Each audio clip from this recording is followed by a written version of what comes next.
এখন রাজ্যের যে হাল, এই নুনু কেটে নিলে যাবে কেমনে দিন। क्या रे भाई নুনু কাট লিয়া শুনেছি নুনু কেটে হাতে নিয়ে টিকটক ভিডিও বানাচ্ছে। বাহ আমার এই টিকটক হতে পারে না, আমার এক রাজ্যে সেকেন্ড একজন সাধারণ মানুষের নুনু যদি নিরাপদে না থাকে, তা আমি রাজা চন্ডমালির নুনু কিন্তু নিরাপদে নাই।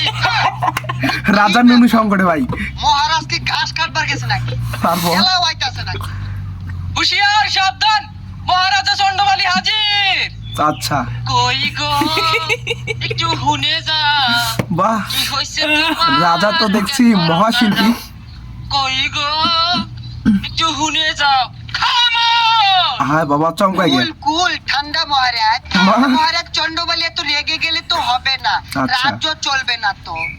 খামোশ, দেড় টাকার মন্ত্রী, আমার রাজ্য কিভাবে চালাবো এটা তো আর বলতে হবে না। কয় টাকার? তোর কথা শুনে আমার দেড় মাথা টাকা ধরে গেল, আচ্ছা দেড় মন্ত্রী। টাকা মহারাজ মুদ্রা আপাতত আটকাই রাখেন, কারণ এই রাজ্যে মোতা নিষেধ। হ্যাঁ মোটা পছন্দ নিষেধ বেয়াদব, আমি রাজা চন্ডমালি এক মুখে সেকেন্ড। ঘুরিয়ে আমার রাজ্যে বন্যা বসিয়ে দিব। তোকে বলতে হবে রাজ্যের খবর কি বল। এ মহারাজ আর মনে হয় মোতা হবে না। আর? রাজ্যে এমন এক ভাইরাস আইছে যা সবার নুনু কেটে নিচ্ছে। ও মাই গড মন্ত্রী, নুনু কাটা নাকি একটা ভাইরাস ভাই আমি তো গলা কাটার কথা শুনেছি, ছাড়া ধরার কথা শুনেছি, এই নুনু কাটা ভাইরাস কোত্থেকে এলো? এর কি কোনো প্রতিকারক নেই?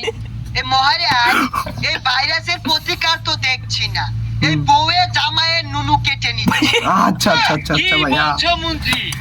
শুধু তাই নয় মহারাজ, শুনেছি নুনু কেটে হাতে নিয়ে টিকটক ভিডিও বানাচ্ছে। ও মাই ভাইরাল গড হওয়ার নুনু জন্য। কেটে হাতে নাকি না, টিকটক এ ভিডিও হতে পারে না। বানাচ্ছে আমার রাজ্যে আজব একজন তো ভাই। সাধারণ মানুষের নুনু যদি নিরাপদে না থাকে, তা আমি রাজা চন্ডমালির নুনু কিন্তু নিরাপদে নাই। আমি দেখলাম রানী হাতে একটা ছুরি নিয়ে কি জানি করার চেষ্টা করছে। আমার তো সন্দেহ হচ্ছে মন্ত্রী। না মহারাজ, রানীমা তো দেখলাম আপেল কাটার জন্য ছুরি নিয়ে ঘুরছে। না না মন্ত্রী, আমি বিশ্বাস সাবধান, করি না। কাটে দিব। রানীমা আপেল কাটতে ছুরি হাতে নেই নাই। তোমার রানীমা কিন্তু খুব রাগী। আমার সন্দেহ হচ্ছে নুনু কাটার ষড়যন্ত্র চলছে। সিপাহী আদেশ করুন মহারাজ, এই তোমাদের নুনুর কি হাল? আপাতত ঠিক আছে মহারাজ। সর্বনাশ। আপনার এই কথা শোনার পরে আমাদেরও ভয় হচ্ছে মহারাজ।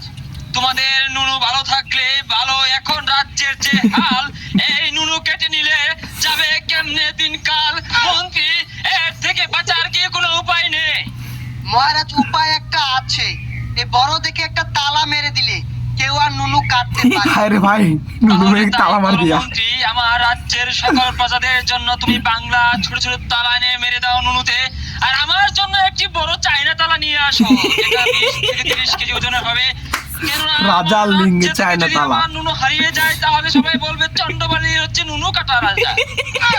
এই মহারাজ এত বড় তালা মারলে আপনারটা তো ছিঁড়ে পড়ে যাবে। তাও তো কথা, তাহলে আমি কি করব মন্ত্রী মশাই? আমি সিদ্ধান্ত নিয়েছি, আমি রানীমাকে তালাক দেব। মহারাজ যে কি বললেন রানীমাকে তালাক দিবেন, রানীমাকে তালাক দিলে তো আপনাকে ইয়েতিম রাজা বলবে। তাও ভালো মন্ত্রী, আমাকে এতিম রাজা বলুক, আমার কোনো দুঃখ নেই। আমি এই দাজ্জাল রানীকে রাখবো না। আমার নুনুটা যে শেষ সম্বল মন্ত্রী। শেষ মহারাজ সম্বল বলে এটা কথা কেমন করে হয়? সেনাপতির বউ থাকবে, প্রজাদের বউ থাকবে, রাজা মশাইয়ের বউ থাকবে না, এটা তো হয় না। মন্ত্রী তুমি বুঝতে পারছো না, বউ থাকার থেকে জরুরি হচ্ছে নুনু থাকা।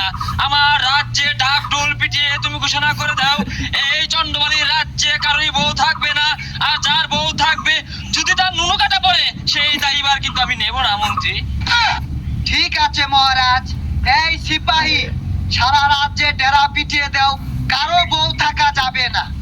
এই চন্ডমালির বল পেটে কি রাজ্যে করবে? এই announcement করে দিচ্ছে, কারো বউ থাকা যাবে না।